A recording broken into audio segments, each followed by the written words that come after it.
Jhansi madam ಬಗ್ಗೆ ಇನ್ ಒಂದೇ ಒಂದು ಮಾತಾಡಿದ್ರು ಮನುಷ್ಯನಾಗಿರಲ್ಲ.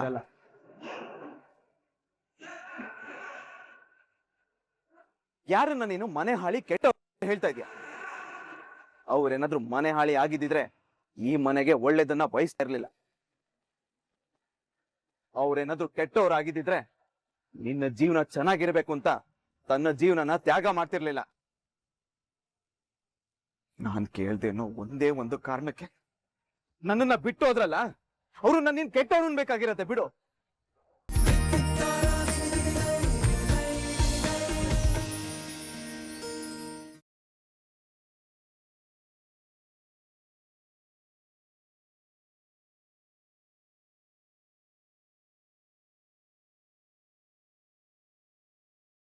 ಎಲ್ಲಿದ್ಯಾ ನೀನು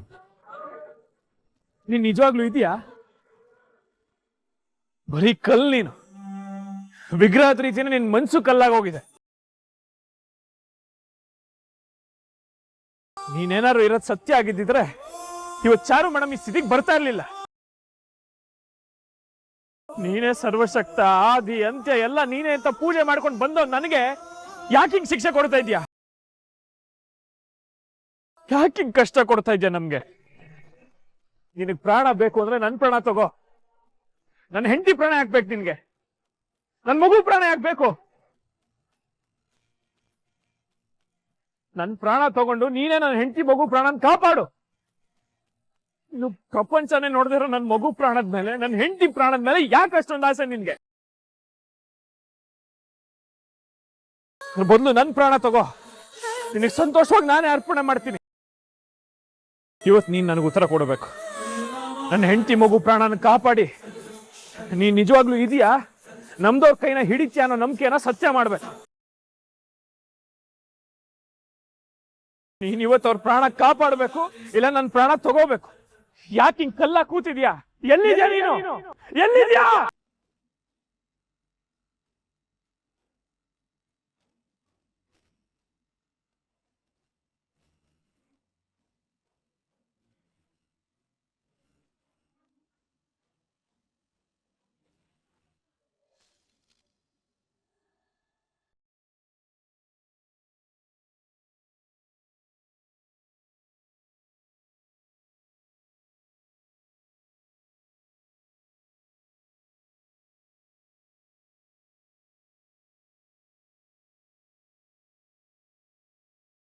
ಯಾಕಪ್ಪ, ಯಾಕೆ ಹೀಗೆ ಕೂತ್ಬಿಟ್ಟೆ? ಅವಳು ನಿನ್ನ ಅರ್ಧಂಗೆ, ಅವಳನ್ನ ಕಾಪಾಡ್ಕೋಬೇಕಾಗಿದ್ದು ನೀನೇ ತಾನೆ. ಅವಳು ಎಲ್ಲ ಸುಖ ದುಃಖಗಳಲ್ಲಿ ಜೊತೆಯಾಗಿರ್ತೀನಿ ಅಂತ ಮಾತು ಕೊಟ್ಟಿದೀಯ. ಇವಾಗ ಸಂಕಟ ಅವಳದ್ದು ಅಂದಮೇಲೆ ನೋವು ನಿಂದು. ಅವಳನ್ನ ನೀನೇ ಕಾಪಾಡ್ಕೋಬೇಕು ತಾನೆ. ಅದ್ಬಿಟ್ಟು ಈಗ ನೀನು ಇಲ್ಲಿ ಬಂದು ಕೂತ್ಕೊಂಡು ಅವನನ್ನ ಪ್ರಶ್ನೆ ಮಾಡಿದ್ರೆ ನಾನು ಏನು ಹೇಳಲಿ? ಅಲ್ಲ, ಅವನನ್ನ ನಂಬಿದೀಯ ತಾನೆ. ಈಗ ಪ್ರಶ್ನೆ ಮಾಡ್ಕೊಂಡು ಕೂತ್ಕೊಳ್ಳೋದ್ರಲ್ಲಿ ಅರ್ಥ ಏನು? ನಾನು ಪ್ರಶ್ನೆ ಕೇಳ್ತಾ ಇದ್ದೀನಿ, ಆದ್ರೆ ವಿರೋಧಿಸ್ತಿಲ್ಲ ಅಜ್ಜಿ. ನಾನು ಹೇಳ್ತಾ ಇದ್ದೀನಿ, ನನ್ನ ಹೆಂಡತಿ ಮಕ್ಳನ್ನ ಕಾಪಾಡು ಅಂತ ಬೇಡ್ತಾ ಇದ್ದೀನಿ. ನಾನು ದೇವ್ರನ್ನ ಪ್ರಶ್ನೆ ಮಾಡಂಗ್ ಮಾಡ್ತಾ ಇದ್ದೆ, ಆದ್ರೆ ಅವನ ಮೌನ, ಅವನು ಇರುವೇಕನ ಪ್ರಶ್ನೆ ಮಾಡ್ತಾ ಇದ್ದೆ. ನೀನು ಪ್ರಶ್ನೆ ಮಾಡೋದು ತಪ್ಪಲ್ಲ. ಅವಳನ್ನ ಒಂಟಿಯಾಗಿ ಬಿಟ್ಟು ನೀನು ಇಲ್ಲಿ ಇರೋದು ತಪ್ಪು ಅಂತ ಹೇಳ್ತೀನಿ. ಈ ಕ್ಷಣದಲ್ಲಿ ನೀನು ಅವಳಿಗೆ ಬರೀ ಗಂಡನಾಗಿ ಮಾತ್ರ ಅಲ್ಲ, ಅವಳ ರಕ್ಷಕನಾಗಿ ಜೊತೆ ನಿಲ್ಬೇಕು. ಅವಳ ಉಸಿರಿಗೆ ನೀನು ಬದ್ಧನಾಗಬೇಕು. ಅವಳ ಜೀವ ಉಳಿಸ್ಕೊಳ್ಳೋದು ನಿನ್ನ ಧರ್ಮ ಆಗಿರ್ಬೇಕು. ಹೆಂಡತಿ ನೋವಲ್ಲಿದ್ದಾಗ ಗಂಡನ ದುಃಖ ಅವಳಿಗೆ ಶಾಪ ಆಗತ್ತೆ. ಅವಳನ್ನ ಕಾಪಾಡ್ಕೊಳ್ಳೋದು ನಿನ್ನ ಜವಾಬ್ದಾರಿ, ಮರಿಬೇಡ. ಅವಳನ್ನ ಹೇಗೆ ಕಾಪಾಡ್ಕೋಬೇಕು, ಏನ್ ಮಾಡ್ಬೇಕು ಅಂತಾನೆ ಗೊತ್ತಾಗ್ತಿಲ್ಲ. ಒಂದು ಹೆಣ್ಣಿಗೆ ಪತಿನೇ ಪ್ರತ್ಯಕ್ಷ ದೈವ. ಅವಳಿಗೆ ಶಕ್ತಿ, ಧೈರ್ಯ ಎಲ್ಲ ನೀನೇ ಆಗಿರ್ತೀಯ. ಅಂದಮೇಲೆ ಅವಳಿಗೆ ಧೈರ್ಯ ಕೊಡು. ನಾನಿದ್ದೀನಿ ಅಂತ ಹೇಳಿ ಅವಳಿಗೆ ಕೈ ಹಿಡಿದು ಭರವಸೆ ಕೊಡು. ಆವಾಗ ಅವಳು ಸಾವನ್ನು ಕೂಡ ಗೆದ್ದು ಬರ್ತಾಳೆ. ಅವಳ ಗೆಲುವು, ನೋವು, ಸಾವು ಎಲ್ಲ ನೀನೇ ಆಗಿದೀಯ. ಹಾಗಾಗಿ ಗೆಲ್ಲಿಸ್ಬೇಕಾಗಿರೋನು ನೀನೇ ತಾನೇ. ನಿನ್ನ ಹೆಂಡತಿಗೆ ಏನೂ ಆಗಲ್ಲ. ಮೊದಲು ನೀನು ಧೈರ್ಯ ತಗೋ. ಅವಳಿಗೆ ಧೈರ್ಯ ಶಕ್ತಿ ಎಲ್ಲ ತುಂಬಿ ನಿನ್ನ ಮಗುನ ಕಾಪಾಡ್ಕೋ.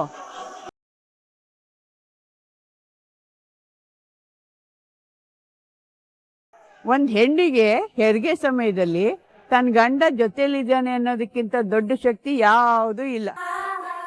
ಕೈ ಚೆಲ್ಲಿ ಕೂರ್ಬೇಡ, ಹೋಗಿ ಪ್ರಯತ್ನ ಮಾಡು. ಉಳಿದಿದ್ದನ್ನ ನೀನ್ ನಂಬಿರೋ ಇವನಿಗೆ ಬಿಡು. ಅವನ ಪಾದದಲ್ಲಿರೋ ಕುಂಕುಮನ ನಿನ್ನ ಹೆಂಡತಿ ಹಣೆಗೆ ಹಚ್ಚು. ಎಲ್ಲ ಒಳ್ಳೆ.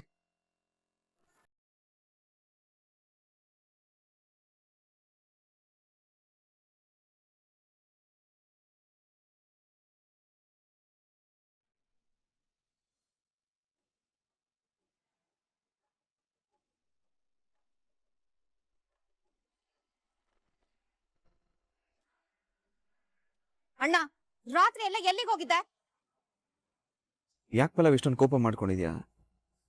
ಇವಾಗಂತದ್ ಏನಾಯ್ತು ಅಂತ ಹೀಗೆ ಮಾತಾಡ್ತಿದ್ಯಾ? ಮತ್ತಿನ್ನೇನಣ್ಣ, ಇನ್ 1 ವಾರದಲ್ಲಿ ಮದ್ವೆ ಇಟ್ಕೊಂಡು ರಾತ್ರಿ ಎಲ್ಲ ಮನೆಗ್ ಬಂದಿಲ್ಲ ಅಂದ್ರೆ ಇನ್ನೇನ್ ಮಾಡ್ಲಿ? ಅಷ್ಟಕ್ಕೂ ಒಂದ್ ಫೋನ್ ಕೂಡ ಮಾಡ್ದೆ. ಹೊರಗಡೆ ಉಳ್ಕೊಳ್ಳೋ ಅನಿವಾರ್ಯತೆ ಏನಿತ್ತು? ನೋಡ್ ಪಲ್ಲವಿ, ಒಂದ್ ಸಮಸ್ಯೆ ಆಗಿತ್ತು, ಅಲ್ಲಿ ನಮ್ ಸಹಾಯ ಬೇಕಾಗಿತ್ತು, ಅಲ್ಲಿಗೆ ನಾವು ಹೋಗ್ಲೇಬೇಕಾಗಿತ್ತು. ಹೋದ್ವಿ. ಫಸ್ಟ್ ಆಫ್ ಆಲ್ ಅಲ್ಲಿ ನೆಟ್ವರ್ಕೇ ಇರ್ಲಿಲ್ಲ. ಆಮೇಲೆ ನಾವ್ ನಿಮಗೆ ಕಾಲ್ ಮಾಡೋ ಸಿಚುವೇಶನ್ ಅಲ್ಲೇ ಇರ್ಲಿಲ್ಲ. ಅಂತ ತಲೆ ಹೋಗೋ ಅಂತದ್ದು ಯಾರಿಗೇನಾಗಿತ್ತಪ್ಪ? ಚಿಕ್ಕಮ್ಮ, ಚಾರು ಅವ್ರಿಗೆ ಹೆರಿಗೆ ನೋವಾಗಿತ್ತು. ಅಲ್ಲಿ ಬೇರೆನೆ ಪ್ರಾಬ್ಲಮ್ ಕ್ರಿಯೇಟ್ ಆಗಿತ್ತು. ಅಲ್ಲಿಗೆ ನಾವು ಹೋಗ್ಲೇಬೇಕಾಗಿ ಬಂತು. ಅದ್ ಸರಿ, ಅವಾಗ್ಲಿಂದ ನಾವು ನಾವು ಅಂತ ಹೇಳ್ತಿದ್ಯಲ್ವಾ? ಯಾರ್ಯಾರು ಹೋಗಿದ್ರಿ? ನಾನು, ತರುಣ ಮತ್ತೆ ಜಾನ್ಸಿ ಮೇಡಮ್.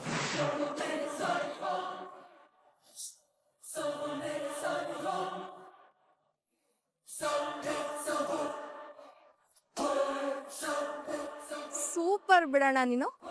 ನಾವೆಲ್ಲ ನಿನ್ನ ನಮ್ಮ ಮನೆ ಬರ ಅಂತ ಅನ್ಕೊಂಡಿದ್ರೆ ನೀನ್ ಶಾಪ ಆಗ್ಬೇಕು ಅನ್ಕೊಂಡಿದ್ಯಾ?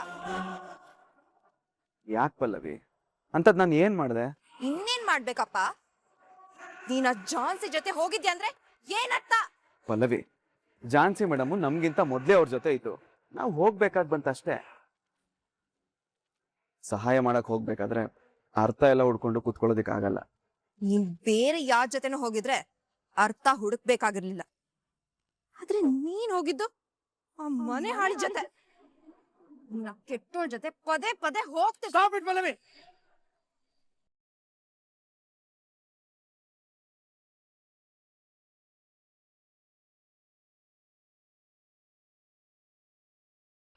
ಜಾನ್ಸಿ ಮೇಡಮ್ ಬಗ್ಗೆ ಇನ್ ಒಂದೇ ಒಂದು ಮಾತಾಡಿದ್ರು ಮನುಷ್ಯನಾಗಿರಲ್ಲ.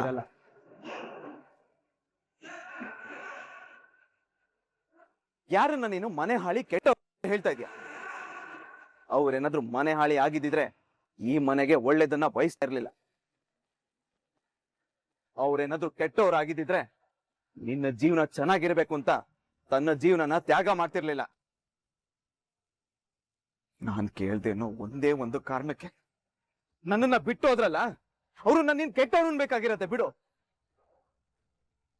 ಏನಪ್ಪ ರಾಘು, ನಿನ್ ಜೀವನ ಹಾಳು ಮಾಡ್ದವ್ರಿಗೋಸ್ಕರ ಪಲ್ಲವಿ ಮೇಲೆ ಕಿರ್ಚಾಡ್ತಾ ಇದೀಯಾ? ಚಿಕ್ಕಮ್ಮ ಪ್ಲೀಸ್, ಅವರಿಂದ ನನ್ ಜೀವನ ಹಾಳಾಗಿಲ್ಲ. ಬದಲಾಗಿ ನಿಮ್ಮೆಲ್ಲರೂ ಜೀವನ ಚೆನ್ನಾಗಿ ನಾನು ಅವ್ರ ಋಣದಲ್ಲಿ ಬದುಕ್ತಾ ಇದ್ದೀನಿ. ಇವತ್ತು ಇವಳಗ್ ಸಿಕ್ಕಿರೋ ಜೀವನ ಅವ್ರಿಗೆ ಕೊಟ್ಟಿರೋ ಭಿಕ್ಷೆ ಅನ್ನೋದನ್ನ ಮರಿಬೇಡಿ. ನನ್ನಿಂದ ನಿಮ್ಗಳಿಂದ ಅವ್ರ ಜೀವನ ಹಾಳಾಯ್ತೆ ಹೊರತು ಅವರಿಂದ ನಮ್ಮ ಜೀವನ ಹಾಳಾಗಿಲ್ಲ. ಅವ್ರಿಗೆ ಯಾವಾಗ್ಲೂ ಬೇರೆಯವ್ರಿಗೆ ಒಳ್ಳೇದನ್ನ ಬಯಸೋ ಗುಣನೇ ಇರೋದು. ಆದ್ರೆ ಅದನ್ನ ಅರ್ಥ ಮಾಡ್ಕೊಳಕ್ ಆಗದೆ ಇರೋ ಕೆಟ್ಟ ಮನಸ್ಥಿತಿ ಈ ಮನೇಲಿದೆ. ಅಲ್ಲಪ್ಪ ರಾಘು, ದೊಡ್ಡಪ್ಪ, ನನ್ನ ಮಾತಿನ್ನು ಮುಗ್ದಿಲ್ಲ. ನನ್ನ ಬಾಯಿಗೆ ಬೀಗ ಹಾಕೊಂಡಿದ್ದೀನಿ ಮಾತ್ರಕ್ಕೆ ಬೇರೆಯವ್ರಿಗೆ ಬಾಯಿಗೆ ಬಂದಂಗ್ ಮಾತಾಡೋದಕ್ಕೆ ಕೀ ಕೊಟ್ಟಿದ್ದೀನಿ ಅಂತಲ್ಲ.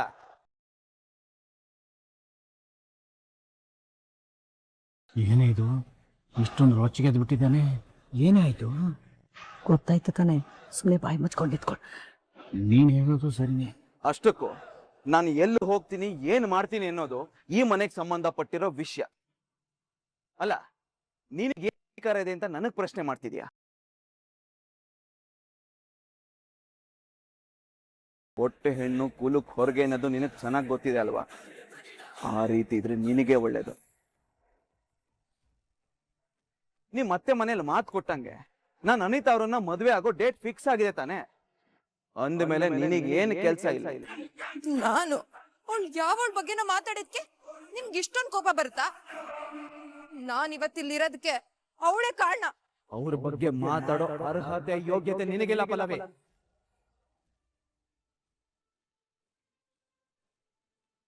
ನಿನ್ನ ಮದುವೆ ಆಗೋದಕ್ಕೂ ಅವರೇ ಕಾರಣ. ಅವ್ರು ಇಲ್ಲ ಅಂದಿದ್ರೆ ನೀನ್ ಆಸೆ ಪಟ್ಟವ್ರನ್ನ ಇಷ್ಟಪಟ್ಟಂಗೆ ಮದುವೆ ಆಗಕ್ಕಾಗ್ತಿರ್ಲಿಲ್ಲ. ಆ ದಿನ ನಾನು ಇದೇ ಚೌಟ್ರಿಲ್ ಆಗ್ಬೇಕು, ನಾನು ಹಂಗೆ ಮದುವೆ ಆಗ್ಬೇಕು ಅಂತ ಆಸೆ ಪಟ್ಟಲ್ಲ. ಅದನ್ನ ನನ್ಸ್ ಮಾಡ್ಕೊಂಡಿರೋದಕ್ಕೆ ಅವರೇ ಕಾರಣ. ನೋಡ, ಈ ಮನೇಲಿ ಇರ್ಬೇಕಾ, ಎಷ್ಟ್ರಲ್ಲಿ ಇರ್ಬೇಕೋ ಅಷ್ಟ್ರಲ್ಲೇ ಇರ್ಬೇಕು. ಇಷ್ಟ ಇಲ್ವಾ, ಹೋಗಿ ನಿನ್ ಗಂಡನ ಮನೇಲಿ ಸಂಸಾರ ಮಾಡೋ.